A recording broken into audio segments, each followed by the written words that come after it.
Hello everyone and welcome to Lost in the Episode. Today I'm going to be going over HBO's new limited series, The White Lotus. These 6 episodes are going to be controversial, divisive, and will surely spark much debate. So, let's talk about it.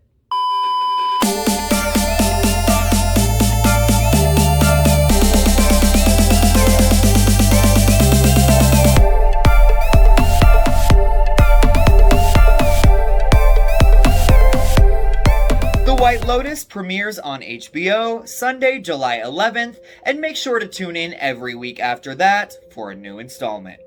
The series is written, directed, and created by Mike White. It stars Alexandra Daddario, Jake Lacy, Jennifer Coolidge, Murray Bartlett, Natasha Rothwell, Sydney Sweeney, Brittany O'Grady, Fred Hechinger, Connie Britton, Steve Zahn, and Molly Shannon.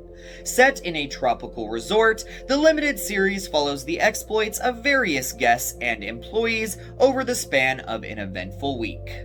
The White Lotus is helmed by Mike White, who has had one very fascinating career.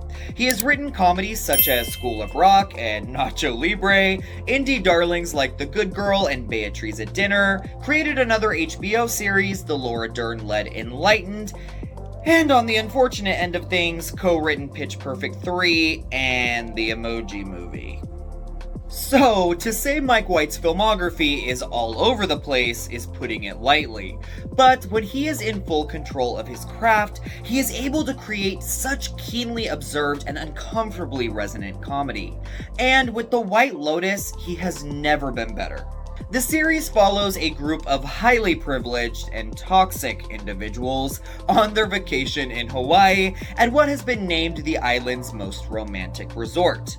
While there, these guests and the employees at the resort's lives are intertwined as they battle their innermost demons and unscrupulous desires, which all ends in murder. One word that I could not get out of my head as I dove headfirst into these 6 episodes was toxic.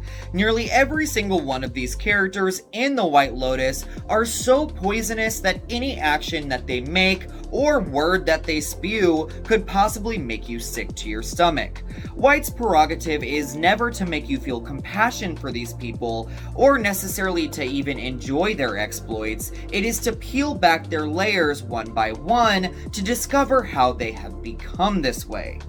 Jennifer Coolidge's Tanya McQuoid says multiple times throughout this show that she is an onion. And when meeting a new suitor, all she wants to do is immediately pull back all of her layers and show him what is truly at her center. The resort location is almost a catalyst for all of these characters to unmask themselves from their real-life facades. With this setup, White has taken the term "you only see people's true colors after you've traveled with them" and run with it. The who's who of cast members in The White Lotus form one of the best ensembles I have seen in television, period. If they are not rewarded by the Screen Actors Guild, it will be a robbery. The cast continue throughout the 6 episodes to one-up themselves time and time again, providing small but rewarding gifts through their performances in every scene that they are in. White also allows them this luxury by giving nearly all of his cast time to develop their characters so they can shine.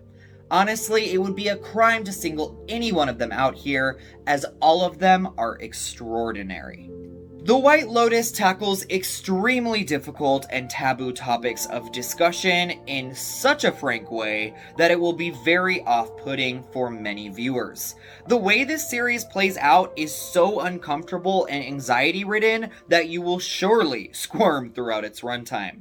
In every episode, there are scenes at this nightly dinner service that boil up with so much tension that it feels as if you're watching a thriller.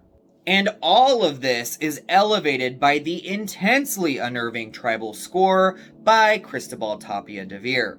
There were times I wanted to turn this show off and run for the hills, but at the same time, it's like watching a car crash. You can't look away.